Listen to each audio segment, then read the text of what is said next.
Kakadosh Boker Tov. We're continuing with the halachot of HAchana. A person is allowed to learn Divrei Torah on Shabbat, even though it's going to be recognizable that the only purpose why you're doing it is in order to have it for Motsae Shabbat.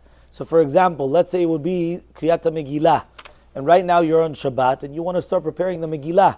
Now you know that you're not going to need it for Shabbat. If anything, Purim will only be on Motsae Shabbat and Sunday, or it'll be even on Monday. But right now you're on Shabbat and you're preparing the Megillah.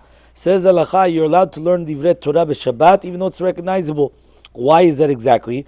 The Shminat Shabbat Kilchata brings it down in the name of Rosh Hashanah Orbach, and the reason why is because the Yediyah, which is the knowledge of learning of the Megillat Esther, is already right now. Which means the fact that I benefit of knowledge of Divrei Torah now, it doesn't matter that even though everyone that's the onlooker will look and he will see, and the way that he sees it or perceives it is that he's preparing for the weekday, there's no problem because the Yediyat Torah happens now, and therefore you're supposed to learn Torah every moment, and therefore it's going to be permitted. There's not going to be a problem. Another halacha has to do with sleeping. We know that Shena b'Shabbat is a ta'anug, right? We know that there's an oneg Shabbat to sleep.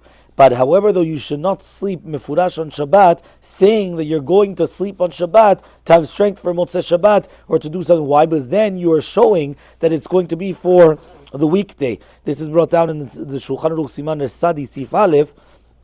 And there the Aruch HaShulchan says that even if a person is going to say, I'm going to go to sleep in order to learn Motsae Shabbat, it's still considered HAchana from Shabbat to Chol, and therefore you're not allowed to do this HAchana and say that I'm going to sleep for Motsae Shabbat. We spoke about this, if you remember, a few years ago when Shavuot was Motsae Shabbat. So when Shavuot was Motsae Shabbat, people wanted to come and sleep on Shabbat afternoon in order to stay up the entire night of Shavuot. Again, you're allowed to go to sleep, but you're not supposed to say mefurash that I'm going to sleep in order that I should have the strength for tonight, or I'm going to sleep because I already know what's going to happen for tonight. The last halacha which we'll mention is that anything which is going to be permitted on the Shabbat to do, you're allowed to do it even though your da'at, even though your knowledge is going to be for Motsae Shabbat. So for example, he says you're allowed to come and walk on Shabbat until the end of the Tchum, and when you're going to be at the end of the Tchum, you're allowed to come and you're allowed to be there, even though, right, in order to go out on the Tchum